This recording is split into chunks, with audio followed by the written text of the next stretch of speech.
और स्टूडेंट्स पढ़ाई कर रहे हो कि नहीं? पढ़ाई करते रहो। चलिए नए क्वेश्चन के साथ। एन ऑब्जर्वर 1.6 मीटर टॉल, ये एक नया चीज अब देखने को मिलेगा इस क्वेश्चन में। Is 45 metre away from a tower. The angle of elevation from his eyes to the top of tower is 30 degree. Find the height of the tower. अभी तक हम लोग जितने भी क्वेश्चंस बनाए हैं उसमें आप एक चीज़ नोटिस कीजिएगा, जो मैंने आपको पहले ही बताया कि ये हमारा ग्राउंड, ये रहता था ग्राउंड लेवल, ये वाला है ना, इसको एक्स वाई ले लीजिए। ये हमारा टावर रहता था, इसका हाइट ले लीजिए बी सी, और ये हमारा रहता था ऑब्जर्वर, ए नाम से ले लीजिए। इतना होता था। लेकिन यहाँ अब देखिए नया चीज़ क्या है, अब ऑब्जर्वर का हाइट लिया जा रहा है। पहले इसका हाइट नेग्लिजिबल लिया जाता था, तो हमें इसको भी कंसिडरेशन में लेना पड़ेगा। इसलिए अब ये डायग्राम से हमारा काम नहीं होगा, अब हमें ऑब्जर्वर का हाइट को भी लेना पड़ेगा। तो ये देखिए अब हमारा ये डायग्राम काम आएगा। ये ऑब्जर्वर का हाइट है 1.6 मीटर, ठीक है। ये कितना दूरी पे है? 45 metre away from a tower. Tower से ये 45 मीटर की दूरी पे खड़ा है। ये रहा 45 मीटर की दूरी पे खड़ा है।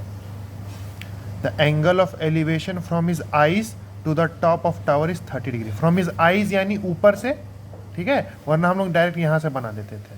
तो यहाँ से इसका एंगल ऑफ एलिवेशन कितना है? 30 डिग्री। लेकिन हम लोग एंगल जब बनाएंगे तो इसको क्या मान लेंगे, क्योंकि जब हम अगर सीधा देखेंगे तो ये हमारा लाइन ऑफ साइट, ये हॉरिजॉन्टल लाइन हो जाएगा, और ये हो जाएगा हमारा लाइन ऑफ साइट।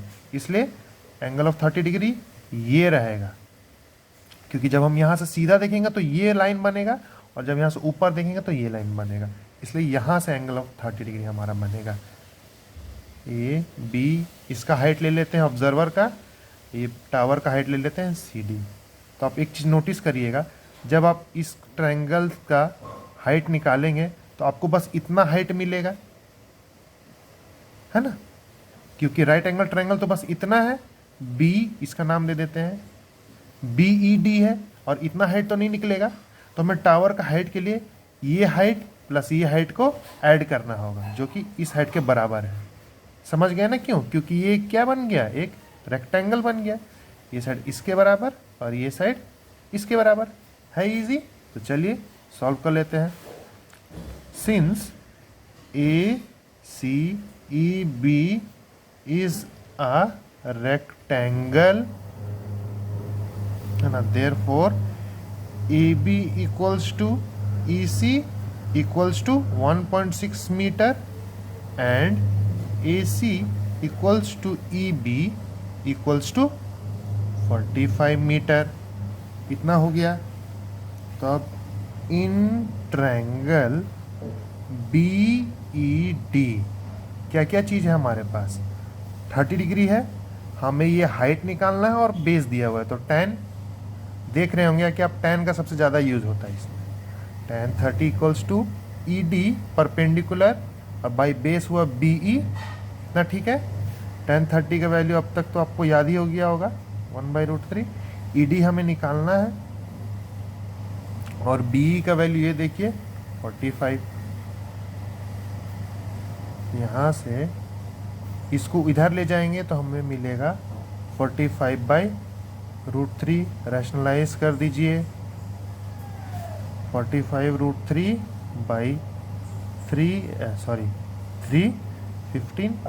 तो ई डी का वैल्यू आ जाएगा 15√3 मीटर। इतना हो गया। अब लेकिन बिल्डिंग का, टावर का हाइट क्या है? टावर का हाइट है सी डी के बराबर। सी डी बराबर है सी ई प्लस ई डी।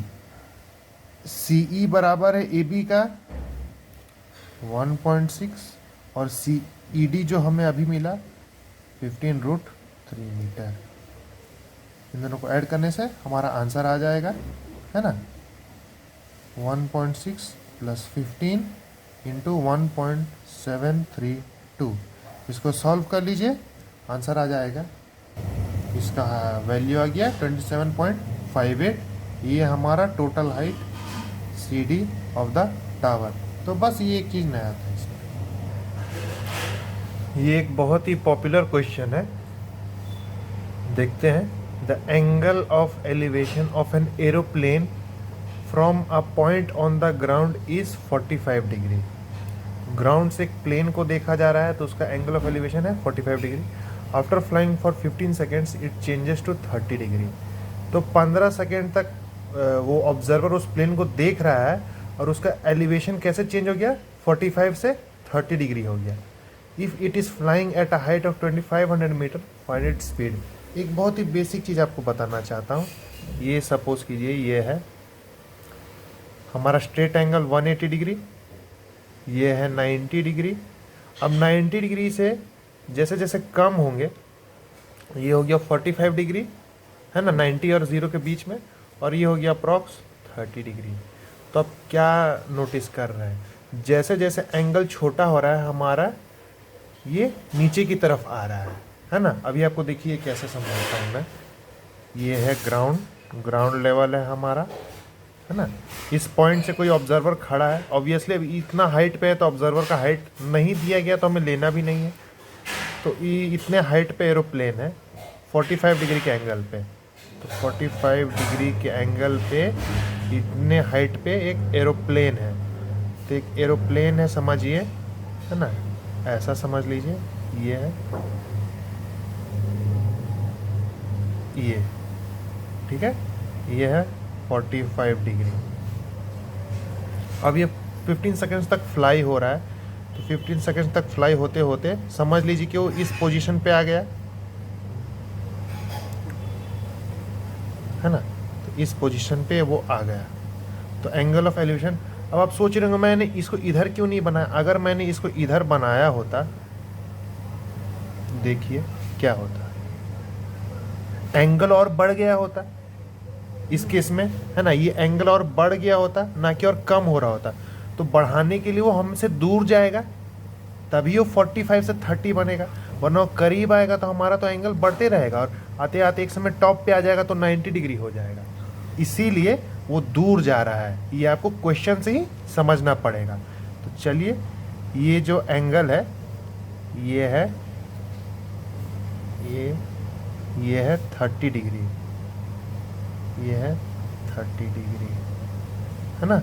इन दोनों का हाइट सेम है 2500 मीटर, क्योंकि वो सेम हाइट पे, यानी 2.5 किलोमीटर का डिस्टेंस है। और इतना से इतना समय दूर जाने में इसको 15 सेकेंड्स लगा। 15 सेकेंड्स इतने देर में उस एरोप्लेन ने तय किया। चलिए नाम दे देते हैं OAB। नेमिंग आप अपने हिसाब से कर सकते हैं, फिर क्वेश्चन को उसी हिसाब से चलाना पड़ता है। इसको एक सॉलिड लाइन बना देता हूँ। हमारे पास अब क्या निकालना है हमें, फाइंड इट स्पीड। स्पीड निकालने के लिए आपको तो पता है basic physics, speed equals to distance by time. Time दिया हुआ है, डिस्टेंस निकाल लेंगे, AB का डिस्टेंस कितना है तो हमें स्पीड भी मिल जाएगा, ये प्लेन की स्पीड से चल रहा है। अगर ये भी नहीं क्लियर हो रहा है तो कोई बात नहीं, फिजिक्स के वीडियो हमारे कब काम आएंगे। तो अक्सर लोगों में ये, मैं बहुत सारे स्टूडेंट्स को मैंने देखा है कि सर ये एरोप्लेन वाला क्वेश्चन बड़ा डिफ़िकल्ट है। चलिए देखते हैं ऐसे इसमें क्या डिफ़िकल्ट है जो हो नहीं रहा है, देखते हैं। तो हम चलिए पहला ट्रायंगल ले लेते हैं OAB। इन ट्रायंगल OAB, ये वाला OAD, सॉरी D है वो, मैंने B बोल दिया, ठीक है। तो tan 45 is equal to perpendicular by base, यानी perpendicular DA by OA, perpendicular by base. Perpendicular है AD, बेस है OA। AD है 2500 मीटर और OA पता नहीं हमें कितना है, और 45 का वैल्यू होता है 1, क्योंकि स्टैंडर्ड एंगल है, इक्वल्स टू OA। तो OA को यहाँ भेज देंगे तो डायरेक्ट क्या मिला आपको, OA इक्वल्स टू 2500 मीटर मिल गया। तो चलिए OA मिल गया, हमें AB निकालना है। तो AB निकालने के लिए क्या करेंगे, OB माइनस OA, ठीक है ना स्टूडेंट्स। OB माइनस OA तो मिल जाएगा AB। अब उसी तरह अब बड़े वाले ट्रायंगल में चलते हैं। In triangle B C, O B C, इस ट्रायंगल में tan 30 is equals to perpendicular by base में आ जाएगा। परपेंडिकुलर है बी सी जो कि है ए डी के बराबर, और बेस है हमारा ओ बी। ये रहा tan 30 का वैल्यू 1/√3।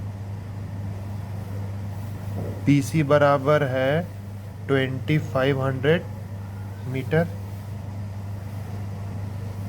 और ओ बी का वैल्यू तो हमें पता नहीं है,